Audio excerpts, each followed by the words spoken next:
వారి నాయకులు కానీ పైనుంచి కింద దాకా ప్రతి ఒక్కరు కూడా ఈ కుంభకోణాలు వరుసపెట్టి చేస్తూ ఉంటే వీటన్నింటి నుంచి దృష్టి మరల్చడానికి మరింత మందిని కేసులు పెట్టి నిర్బంధించడానికి చేస్తున్నటువంటి ప్రయత్నం అయితే ఈరోజు యావత్ భారతదేశం అంతా కూడా ఆంధ్ర రాష్ట్రంలో జరుగుతున్నటువంటి ఈ అక్రమ నిర్బంధాల గురించి ఆశ్చర్యపోయే రోజున ఈరోజు ఏర్పడింది.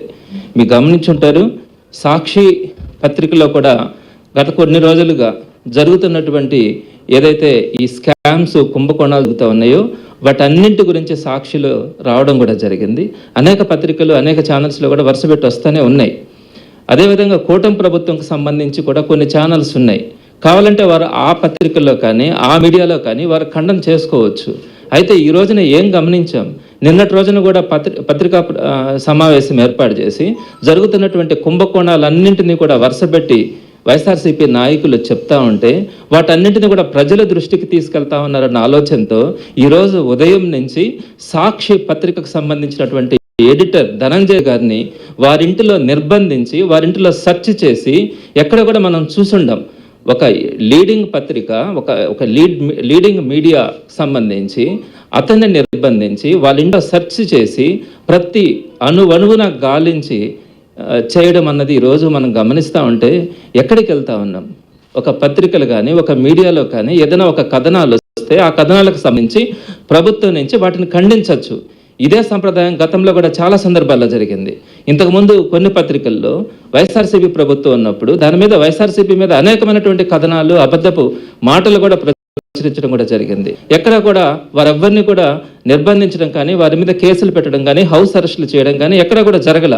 మరి ఈరోజు వైఎస్ఆర్సీపీకి సంబంధించినటువంటి నాయకులతో పాటు దినపత్రికల మీదకు సంబంధించినటువంటి ఎడిటర్స్ని కూడా ఈరోజు నిర్బంధించే పరిస్థితిని మనం చూస్తూ ఉన్నామంటే చాలా ఆశ్చర్యంగా అనిపిస్తూ ఉంది.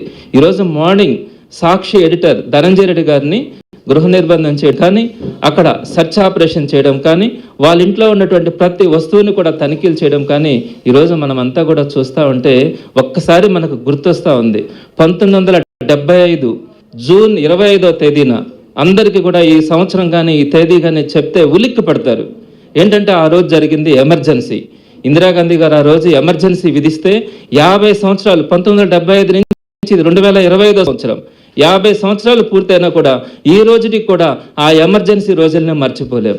ఆ ఎమర్జెన్సీ రోజులు మరొకసారి భారతదేశంలో రాకూడదని ప్రతి ఒక్కరూ కూడా అనుకునేటువంటి విధంగా ఆ రోజు ఆ ఎమర్జెన్సీ రోజు జరగడం కూడా జరిగింది. ఏం జరిగిందో చూసాం. ప్రతిపక్ష నాయకులందరినీ కూడా నిర్బంధించడం కానీ ఎక్కడా కూడా మీడియా అధికార పార్టీకి సంబంధించినటువంటి వ్యతిరేక కథనాలు కనుక ప్రచురిస్తే వారందరూ కూడా తీసుకెళ్లి జైలులో పెట్టినటువంటి సందర్భాన్ని మనం ఆ ఎమర్జెన్సీ రోజుల్లో చూసినాం. వాటిని చీకటి రోజులను కూడా అంటాం.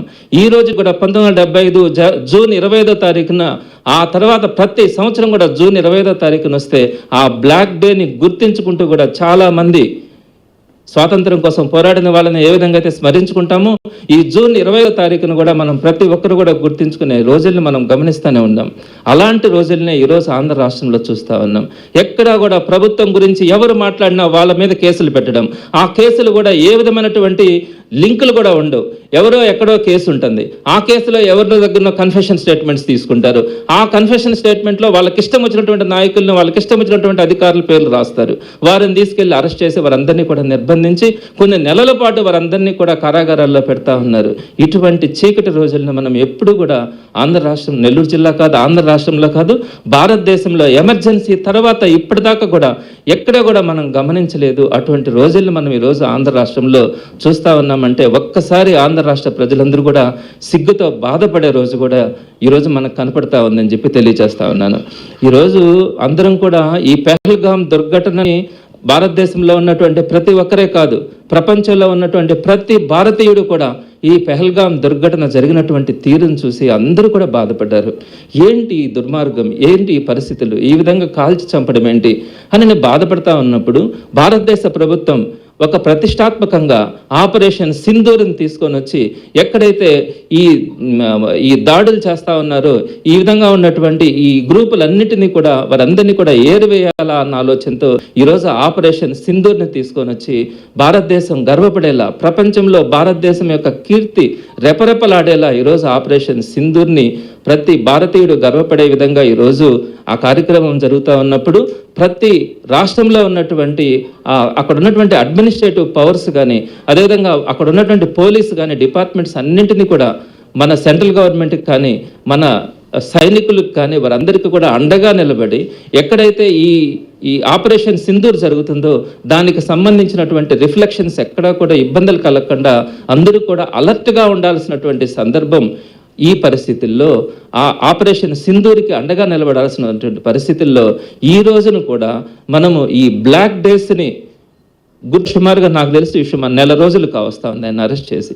ఈ రోజుకి ఆయనకి బెయిల్ ఇప్పించే పరిస్థితి కూడా లేదు. ఎప్పుడైనా చూసామా? ఒక చిన్న కేసుకు సంబంధించి అక్కడ ఎస్ఐనో సిఐనో ఏదైనా మాట్లాడే పరిస్థితి కూడా కాకుండా డైరెక్ట్గా ఒక సీనియర్ ఐపీఎస్ ఆఫీసర్ని, ఒక డీజీ స్థాయి వ్యక్తిని అరెస్ట్ చేసి లోపల జైల్లో పెట్టే పరిస్థితిని మనం చూసామా?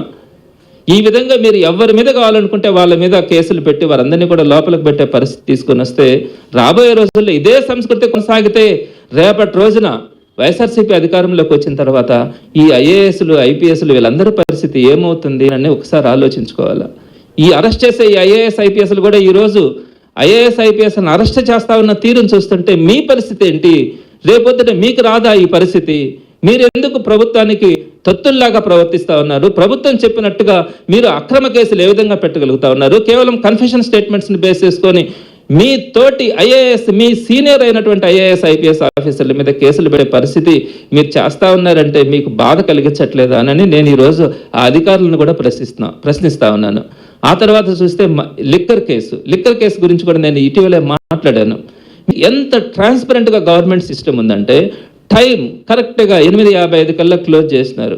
ఒక్క బెల్ట్ షాప్ లేదు. మీరు ఒక్కసారి ఒక్క బెల్ట్ షాప్లైనా కూడా గతంలో ఉండిందేమో చూడొచ్చు. ఒక్క పర్మిట్ రూమ్ లేదు. ప్రతి బాటిల్ని కూడా సేల్ చేసినటువంటి ప్రతి బాటిల్ని కూడా స్కాన్ చేసి అమ్మినారు. మీకు ఏ ట్రాన్సాక్షన్ అయినా కూడా మీరు చేసుకునే అవకాశం ఉండింది. క్యాష్ ట్రాన్సాక్షన్ చేస్తే ఆ రోజు సాయంత్రానికల్లా మీరు క్యాష్ డిపాజిట్స్ కూడా బ్యాంక్లో, స్టేట్ బ్యాంక్ ఆఫ్ ఇండియాలో డిపాజిట్ చేసిన పరిస్థితి. ఈరోజు సుమారుగా ఆ రోజు ఉన్నటువంటి ప్రతి షాప్లో కూడా 8 మంది ఎంప్లాయీస్ ఉన్నారు. మీకు తెలిసిన వాళ్ళు నెల్లూరులో కూడా ఒక 50 షాపులు ఉండుంటాయి. ప్రతి షాపులో 8 మంది, నెల్లూరులోనే ఒక 400 ఎంప్లాయీస్ ఉండుంటారు. వాళ్ళ